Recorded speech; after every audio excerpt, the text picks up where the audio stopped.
1 Samuel 1. The birth of Samuel. There was a certain man from Ramathaim, a Zuphite from the hill country of Ephraim, whose name was Elkanah son of Jeroham, the son of Elihu, the son of Tohu, the son of Zuph, an Ephraimite.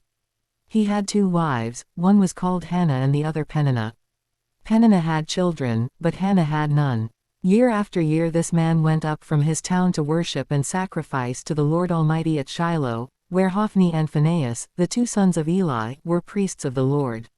Whenever the day came for Elkanah to sacrifice, he would give portions of the meat to his wife Peninnah and to all her sons and daughters. But to Hannah he gave a double portion because he loved her, and the Lord had closed her womb. Because the Lord had closed Hannah's womb, her rival kept provoking her in order to irritate her. This went on year after year. Whenever Hannah went up to the house of the Lord, her rival provoked her till she wept and would not eat. Her husband Elkanah would say to her, "Hannah, why are you weeping? Why don't you eat? Why are you downhearted? Don't I mean more to you than 10 sons?" Once when they had finished eating and drinking in Shiloh, Hannah stood up.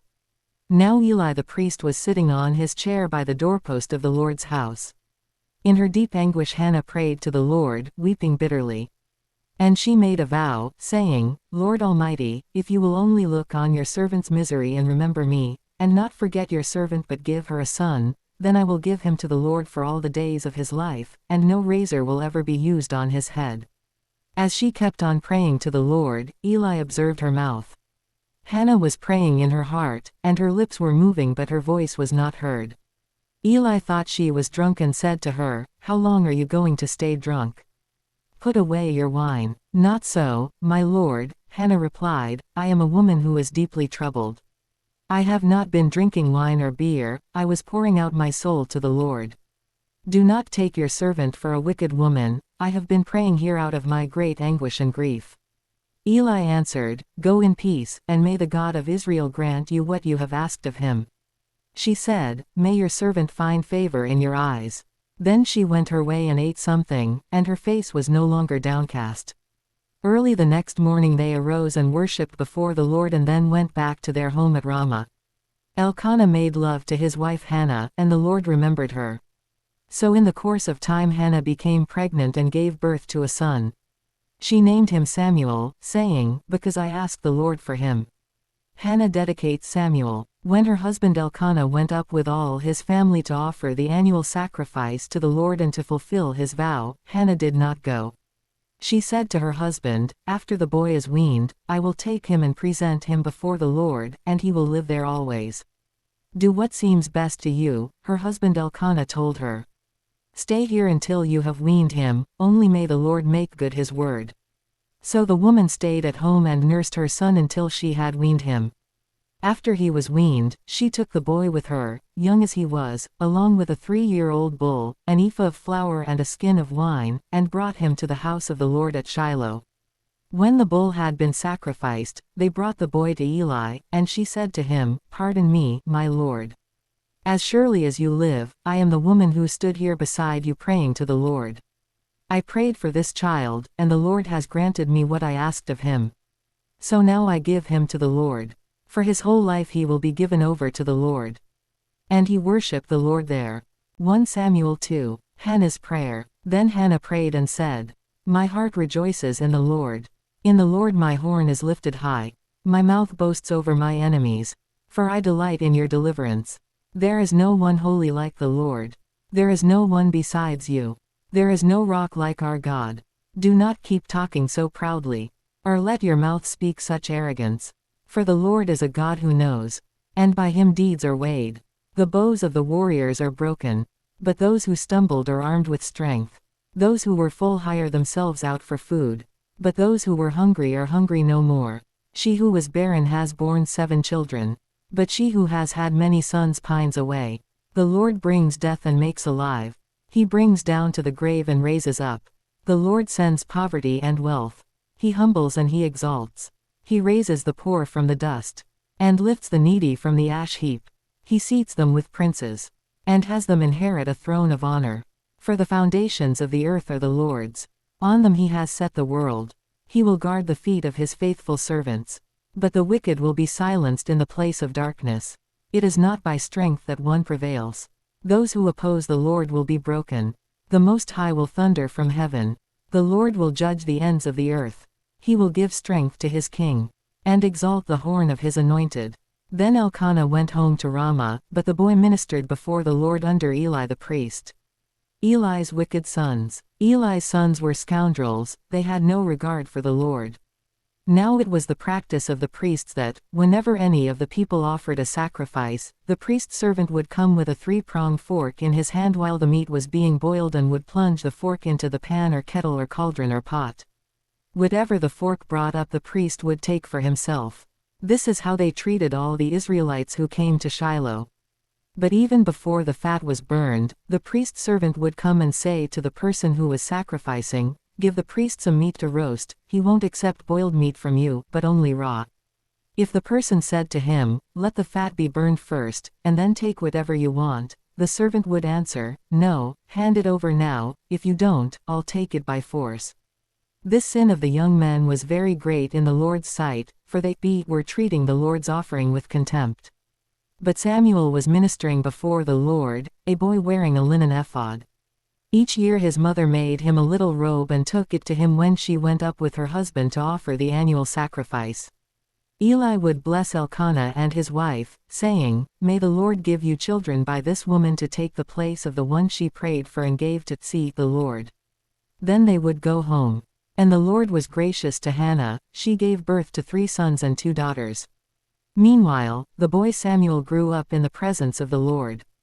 Now Eli, who was very old, heard about everything his sons were doing to all Israel and how they slept with the women who served at the entrance to the tent of meeting. So he said to them, "Why do you do such things? I hear from all the people about these wicked deeds of yours. No, my sons, the report I hear spreading among the Lord's people is not good.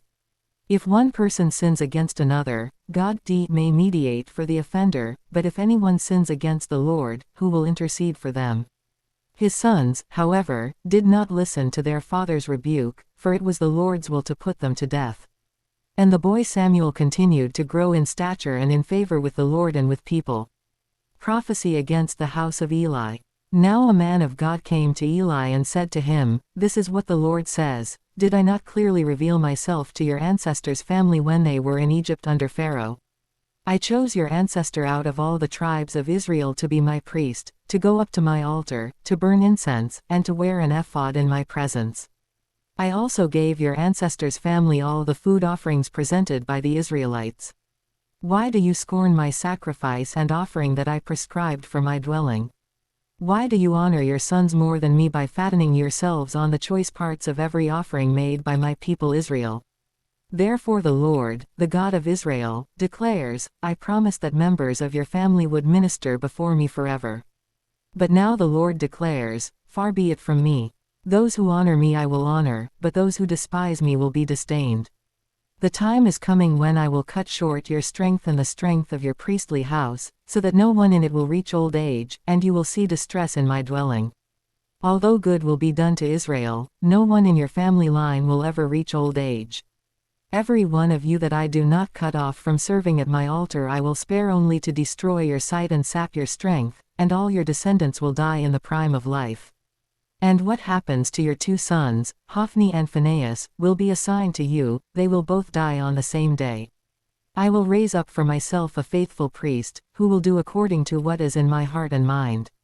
I will firmly establish his priestly house, and they will minister before my anointed one always. Then everyone left in your family line will come and bow down before him for a piece of silver and a loaf of bread and plead, appoint me to some priestly office so I can have food to eat. 1 Samuel 3. The Lord calls Samuel. The boy Samuel ministered before the Lord under Eli.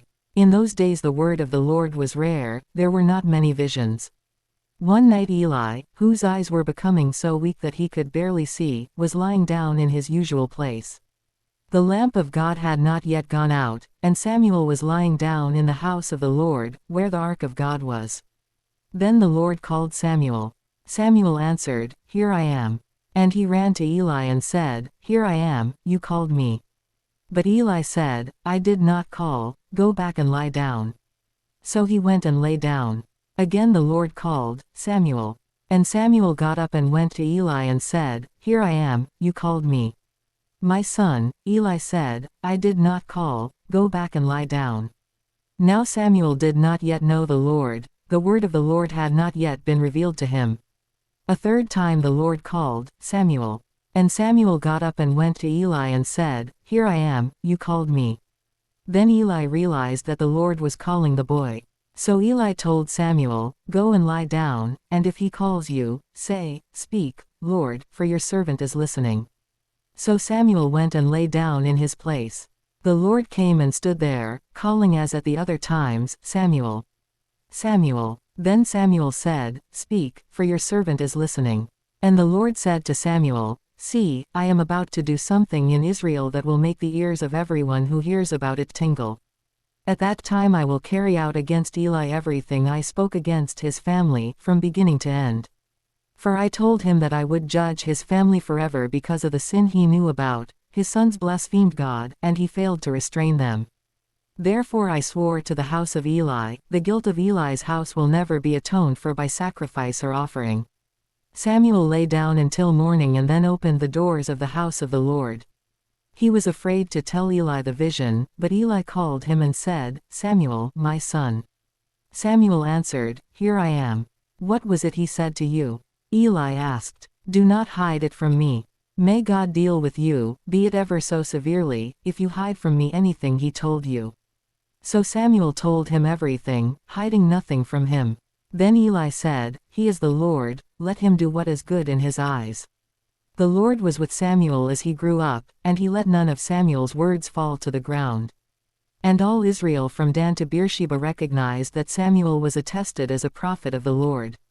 The Lord continued to appear at Shiloh, and there he revealed himself to Samuel through his word.